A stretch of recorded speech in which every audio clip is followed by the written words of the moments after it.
দর্শক স্বাগত খবর সংযোগের বিশেষ বুলেটিনে। সঙ্গে আছি আমি হাবিবুর রহমান নিশান। শুরুতে জানিয়ে দিচ্ছি সংবাদ শিরোনাম। তারেক রহমানের সঙ্গে সাক্ষাৎ, জাতীয় রাজনীতির ঐতিহাসিক মুহূর্ত বললেন জামায়াত আমির। প্রধান উপদেষ্টার সাথে বিদায়ী সাক্ষাৎ করেছেন সেনাবাহিনী প্রধান। নতুন সরকারের মন্ত্রীদের জন্য 40 বাড়ি ও অর্ধশত গাড়ি প্রস্তুত। বিরোধী দলের ছায়া মন্ত্রিসভা গঠনের সিদ্ধান্তকে স্বাগত জানায় বিএনপি। দর্শক শুনছিলেন সংবাদ শিরোনাম, এবার বিস্তারিত। বাংলাদেশের রাজনৈতিক অঙ্গনে দীর্ঘ প্রতীক্ষার অবসান ঘটিয়ে এক নতুন অধ্যায়ের সূচনা হতে যাচ্ছে। ত্রয়োদশ জাতীয় সংসদ নির্বাচনের মাধ্যমে দেশের ক্ষমতার ভার গ্রহণ করতে চলেছে বাংলাদেশ জাতীয়তাবাদী দল বিএনপি। 2 শতাধিক আসনে নিরঙ্কুশ বিজয় নিশ্চিত করে দলটি প্রায় 2 যুগ পর আবারও রাষ্ট্র ক্ষমতায় ফিরছে। এই ঐতিহাসিক রাজনৈতিক প্রেক্ষাপটে দেশের প্রধান 2 রাজনৈতিক শক্তি বিএনপি ও জামায়াত ইসলামের মধ্যে সংলাপ, সৌহার্দ্য এবং পারস্পরিক শ্রদ্ধার যে বার্তা উঠে এসেছে তা জাতীয় রাজনীতির ভবিষ্যৎ পথ চলার ক্ষেত্রে এক গুরুত্বপূর্ণ মাইল ফলক হিসেবে বিবেচিত হচ্ছে। এই ধারাবাহিকতায় বাংলাদেশের জামায়াত ইসলামীর আমির ডক্টর শফিকুর রহমান বিএনপির চেয়ারম্যান তারেক রহমানকে দেশের ভবিষ্যৎ প্রধানমন্ত্রী হিসেবে উল্লেখ করে অভিনন্দন জানিয়েছেন। রোববার নিজের ভেরিফাইড ফেসবুক পেজে তিনি জানান, তারেক রহমানের সঙ্গে অনুষ্ঠিত সাম্প্রতিক সাক্ষাৎ জাতীয় রাজনীতির জন্য একটি ঐতিহাসিক মুহূর্ত। তিনি বলেন, এই সাক্ষাতের মাধ্যমে সংলাপ ও দায়িত্বশীলতার ভিত্তিতে রাজনৈতিক পরিপক্কতা এবং পারস্পরিক শ্রদ্ধার এক নতুন অধ্যায়ের সূচনা হবে, এমনটাই প্রত্যাশা করেন তিনি।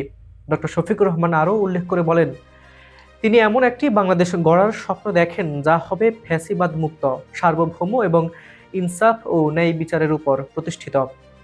গণতান্ত্রিক মূল্যবোধ ও সাংবিধানিক শাসনের ভিত্তিতে একটি সমৃদ্ধ, স্থিতিশীল ও আধুনিক রাষ্ট্র পরিচালনায় 11 দলীয় জোটের সঙ্গে মিলিতভাবে কাজ করার প্রতিশ্রুতিও পুনর্ব্যক্ত করেন তিনি।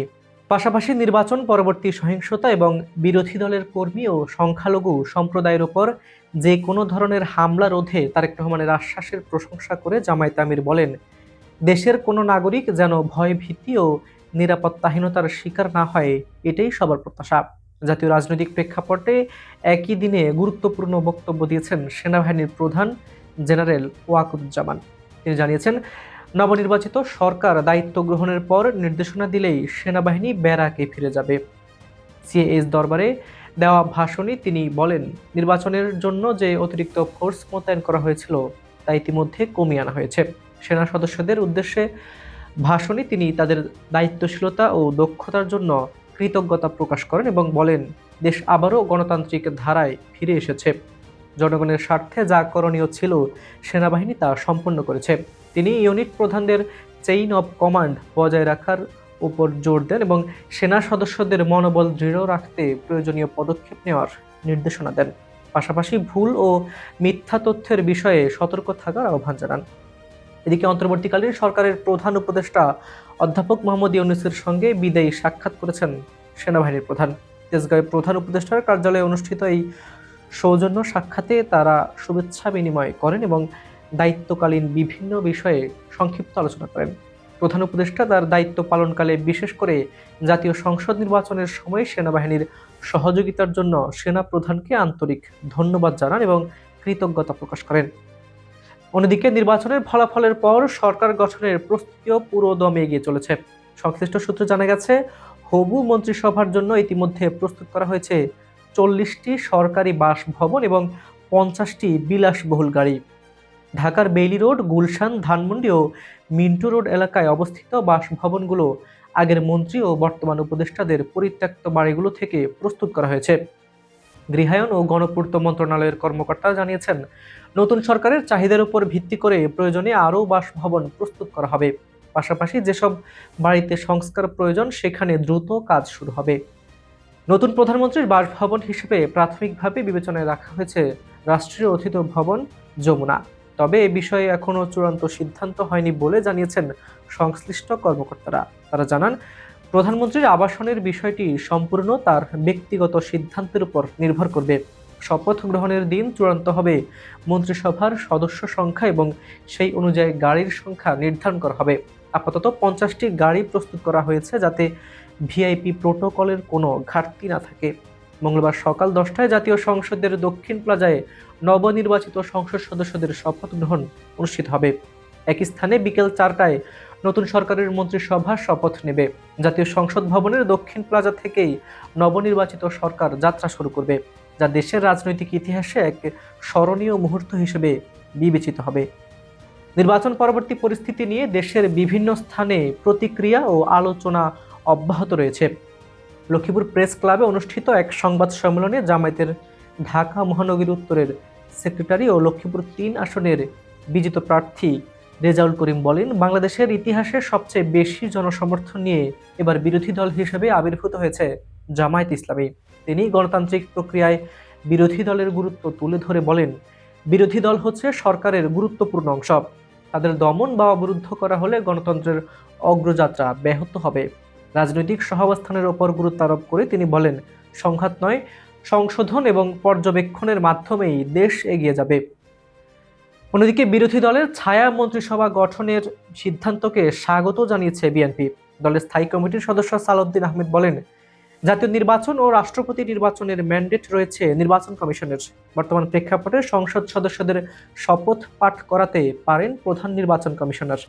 একই সঙ্গে তিনি সংবিধান সংস্কার পরিষদের শপথ নিয়ে মন্তব্য করেন যে, বর্তমান সংবিধানে এ ধরনের শপথের সুস্পষ্ট বিধান নেই। সংবিধান সংশোধন ছাড়া এ বিষয়ে কোনো সিদ্ধান্ত কার্যকর করা সম্ভব নয়। এদিকে জাতীয় নাগরিক পার্টি এনসিপি ছায়া মন্ত্রিসভা গঠনের প্রস্তুতির কথা জানিয়েছে।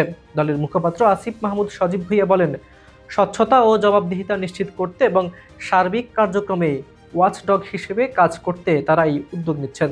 তবে একই সঙ্গে তিনি নির্বাচনের পর দেশ জুড়ে নৈরাজ্য ও সহিংসতার অভিযোগ তুলে বিএনপির প্রতি সতর্কবার্তা উচ্চারণ করেন।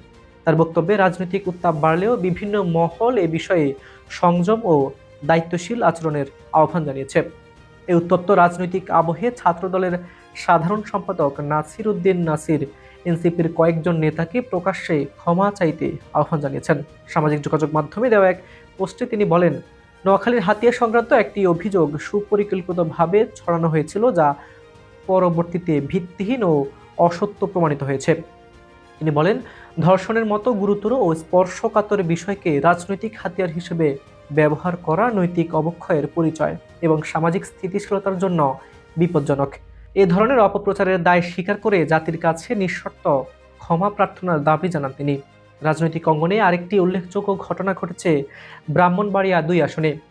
৫৩ বছর পর বাবার আসন পুনরুদ্ধার করেছেন স্বতন্ত্র এমপি প্রার্থী ব্যারিস্টার রুবিন ফারহানা।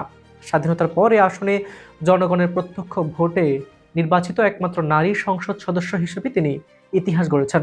১৯৭৩ সালে তার বাবা ভাষা সৈনিক অলি আহমেদ ও আসনে স্বতন্ত্র প্রার্থী হিসেবে বিজয়ী হলেও তৎকালীন রাজনৈতিক প্রেক্ষাপটে ফলাফল পরিবর্তন করা হয়। সেই বেদনা বুকে ধারণ করে দীর্ঘদিন ধরে এ আসন পুনরুদ্ধারের চেষ্টা চালিয়ে আসছিলেন রুবিন ফারহানা। শেষ পর্যন্ত হাস প্রতীক নিয়ে নির্বাচনে অংশ নিয়ে বিপুল ভোটে জয়ী হয়ে বাবার স্বপ্ন বাস্তবায়ন করেছেন তিনি। নির্বাচনে বিজয়ের পর দেওয়া প্রতিক্রিয়ায় ব্যারিস্টার রুবিন ফারহানা মহান সৃষ্টিকর্তার প্রতি কৃতজ্ঞতা প্রকাশ করে বলেন, এই জয় তার একার নয়, এটি তার নেতাকর্মী ও সাধারণ মানুষের জয়। তিনি বলেন, তারা তাকে সমর্থন দিয়েছেন, শ্রম দিয়েছেন, সময় দিয়েছেন। তাদের ত্যাগের কথা কোনো ভাষায় প্রকাশ করা সম্ভব নয়। এমনকি যারা তাকে ভোট দেননি বা সমালোচনা করেছেন তাদের প্রতিও কৃতজ্ঞতা জানিয়ে তিনি বলেন, তাদের আচরণই অনেকে মানুষকে তার পাশে দাঁড়াতে অনুপ্রাণিত করেছে। ৫ লাখ ভোটার ভালোবাসা ও সমর্থনে তিনি বাবার আসন পুনরুদ্ধার করতে পেরেছেন বলে আবেগঘন কণ্ঠে উল্লেখ করেন। সব মিলিয়ে ত্রয়োদশ জাতীয় সংসদ নির্বাচন পরবর্তী সময়টি বাংলাদেশের রাজনৈতিক ইতিহাসে এক গুরুত্বপূর্ণ বাক বদলের সাক্ষী হয়ে থাকছে। নতুন সরকার গঠনের প্রস্তুতি, সেনাবাহিনীর ব্যারাকে প্রত্যাবর্তনের ঘোষণা, রাজনৈতিক দলগুলোর পারস্পরিক সংলাপ ও অবস্থান বিরোধী দলের ভূমিকা এবং স্বতন্ত্র প্রার্থীদের সাফল্য সব মিলিয়ে একটি নতুন রাজনৈতিক বাস্তবতার সূচনা হয়েছে। এই বাস্তবতায় জনগণের প্রত্যাশা একটাই, সংঘাতমুক্ত, গণতান্ত্রিক, ন্যায়ভিত্তিক এবং সমৃদ্ধ বাংলাদেশ, যেখানে রাজনৈতিক সহাবস্থান, মত প্রকাশের স্বাধীনতা ও আইনের শাসন নিশ্চিত হবে। দর্শক, এই ছিল খবর সংযোগের বিশেষ বুলেটিন। সর্বশেষ ও নিরপেক্ষ খবরের সঙ্গে থাকুন খবর সংযোগে। ভিডিওটি ভালো লাগলে লাইক করুন, শেয়ার করুন এবং আমাদের চ্যানেলটি সাবস্ক্রাইব করতে ভুলবেন না। নতুন ভিডিওর আপডেট পেতে বেল আইকনে ক্লিক করুন। বিজ্ঞাপন ও প্রমোশনের জন্য ডেসক্রিপশনে দেওয়া নম্বরে যোগাযোগ করুন। আজ এই পর্যন্তই। ভালো থাকুন, সুস্থ থাকুন।